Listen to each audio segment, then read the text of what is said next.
Quando as pessoas pensam nas autoridades de ReZero, e ainda mais o Subaru controlando elas ou possuindo, eles pensam, o Subaru vai ficar forte. Mas não, é muito pelo contrário. O Subaru viraria a criatura mais perigosa da história de ReZero. E o pior, não é nem por causa dos seus poderes, mas porque ele seria a junção de todos os pecados do mundo. E cada fator, cada autoridade cobra o seu preço. E eles seriam cobrados 7 vezes mais pro Subaru.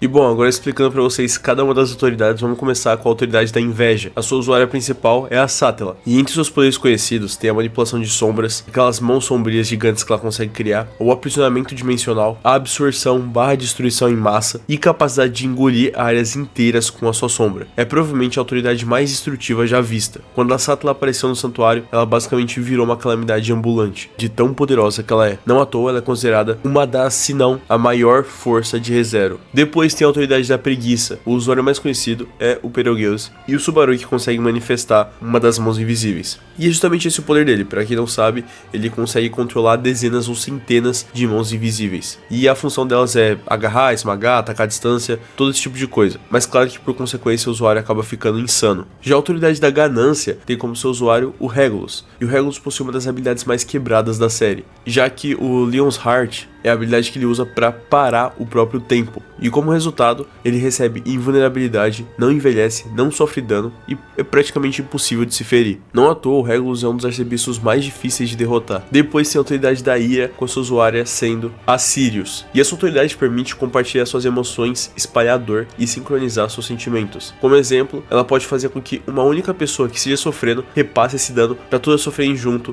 da mesma. Essa é uma das habilidades que é extremamente perigosa em multidões. Depois tem a autoridade da gula, que daí tem 3 usuários, Lee, Roy e Louis. E o poder deles é o de conseguir comer memórias, comer nomes e fazer com que a pessoa simplesmente se esqueça, caso perca suas memórias, ou o mundo inteiro se esqueça da pessoa que teve o seu nome comido por eles. Basicamente roubam habilidades e experiências, que é basicamente uma das autoridades e poderes mais absurdos da história. Depois tem a autoridade da luxúria, e a sua usuária é a Capella. Os poderes são de transformação corporal, já que ela consegue remodelar a sua própria carne, alterar sua aparência e ter uma regeneração monstruosa.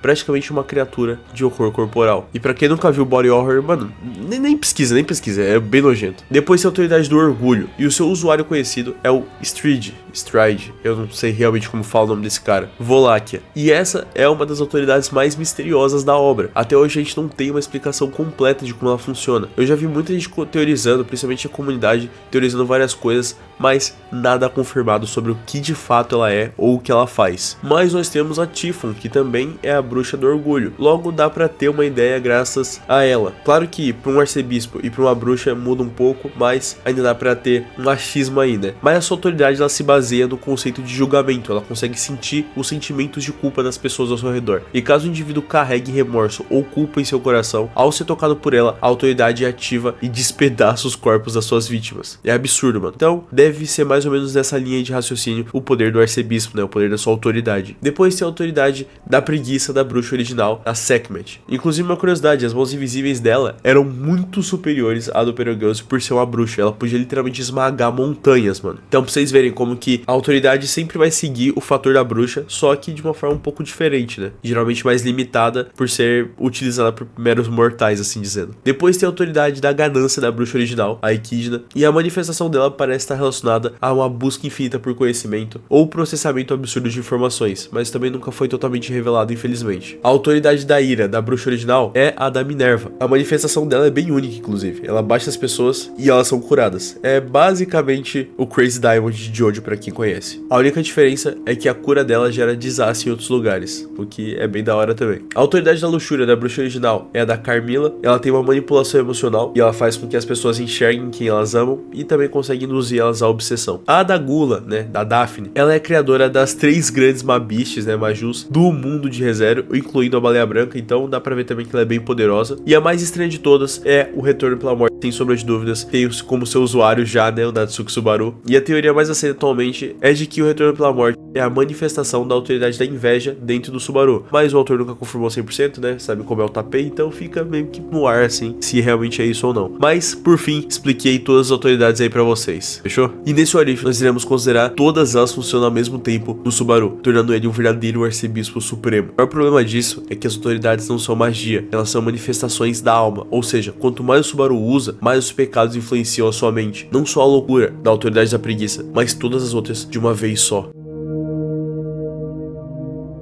No início tudo segue normalmente, o Subaru chega até Lognica, claramente confuso, acaba indo até o beco, os ladrões tentam atacar ele, mas as mãos invisíveis reagem antes e acabam eles. O Subaru fica claramente assustado e a Felt, que passa por lá, hesita um pouco, mas mesmo assim passa pelo local, correndo e saindo dali. O Subaru então encontra com a Emilia, descobre que o seu bração foi roubado, e mesmo a Emilia sentindo algo estranho no Subaru, um pressentimento diferente, talvez até mesmo a energia das autoridades, ela decide ignorar por hora, já que o Subaru tá tão confuso quanto ela e tem muito mais perguntas a fazer. Eventualmente ele acaba decidindo que vai ajudar ela e ele vai até a casa do saqueador com ela. E mesmo entendendo seus poderes, o Subaru nota que sim, possui algo diferente, como se tivesse dezenas de habilidades presas e vinculadas à sua alma. Então, quando a Elsa parte pra cima dele, já no bar do velho Ron, as sombras da inveja explodem ao redor dele, não só defendendo, mas atacando a Elsa. Nesse momento a Elsa se esquiva e para, e pela primeira vez na vida, ela sente medo. Mesmo o Subaru e ela não entendendo o que é aquilo, e mesmo o Subaru ficando apavorado, a Elsa sabe que não pode vencer essa ameaça. O Subaru tá em um nível muito além das suas capacidades. É nesse momento então que o Reinhard chega, mas a Elsa já nem tá mais no local. Ela acabou fugindo de medo, ela sabia que não poderia derrotar o Subaru. E por fim, eles acabam indo pro próximo arco.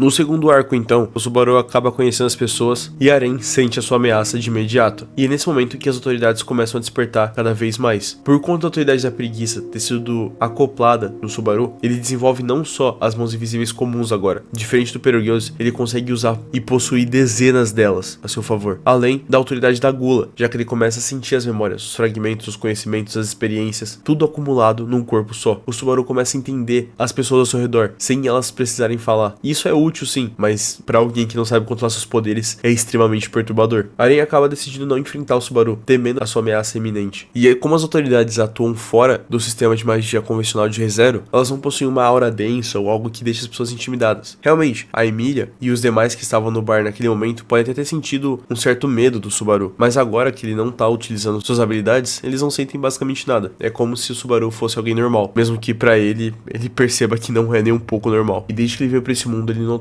que não é alguém comum e que talvez a sua vinda pra cá tenha sido destinada por alguém.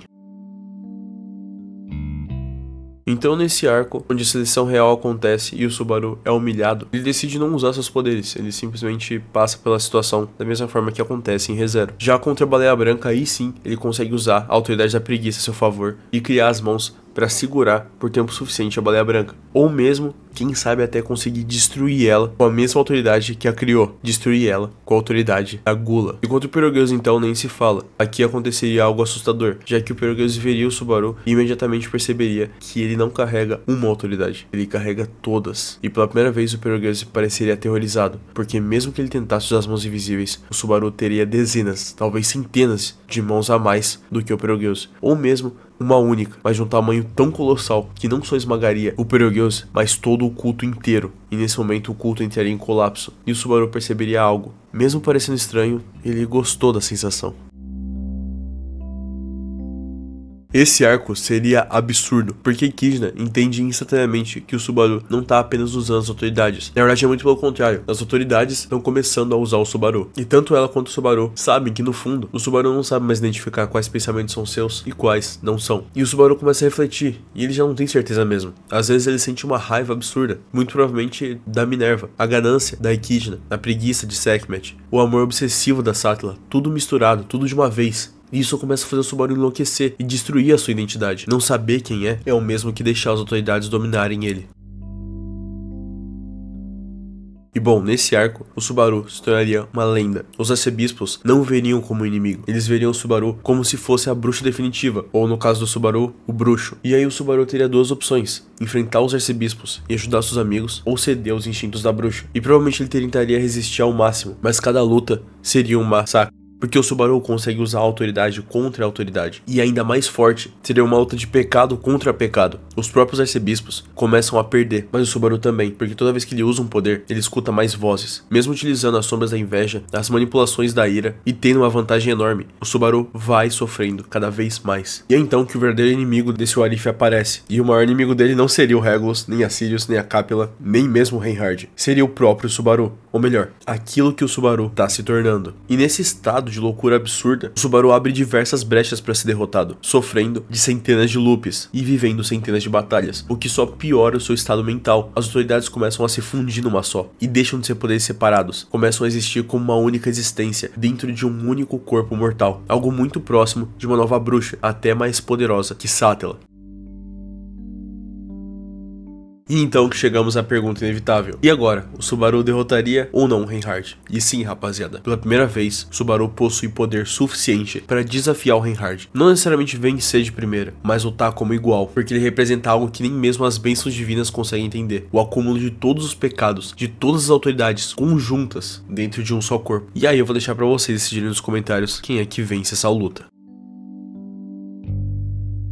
Com a Emilia, essa provavelmente seria a relação mais trágica de todas, porque ela vê o Subaru ficando mais forte, mas também o Subaru ficando distante, frio, estranho, até perceber antes de todos que algo tá consumindo ele, e quando ela tenta ajudar, já é tarde demais. Aren jamais abandonaria o Subaru, mas sofreria vendo ele desaparecer pouco a pouco, até o fim. A Beatrice nem sequer teria a oportunidade de se tornar tão próxima dele, como foi em ReZero. Todos seus amigos sofreriam demais, porque não veriam mais seu aliado ali, não veriam mais o Subaru, eles só veriam infelizmente uma ameaça, que tem que ser detida. E talvez até o Subaru quisesse isso, já que ele estaria constantemente ouvindo dezenas de vozes na sua mente. As bruxas, os pecados, as autoridades, tudo e todos falando ao mesmo tempo. E tudo que o Subaru mais desejaria seria ser derrotado e fazer com que todas as vozes fossem diluídas. Porém, nem isso ele poderia ter, já que o retorno através da morte sempre o traria de novo e de novo, de volta até o fim de quem é Natsuki Subaru. E por isso, o Subaru com todas as autoridades seria o Warif mais assustador de todos, porque não é uma história sobre ganhar poder, é uma história sobre quanto da sua humanidade você consegue manter quando carrega todos os pecados do mundo dentro de si. Bom, rapaziada, espero que vocês tenham curtido esse vídeo. Essa foi uma ideia mandada pelos membros do canal, inclusive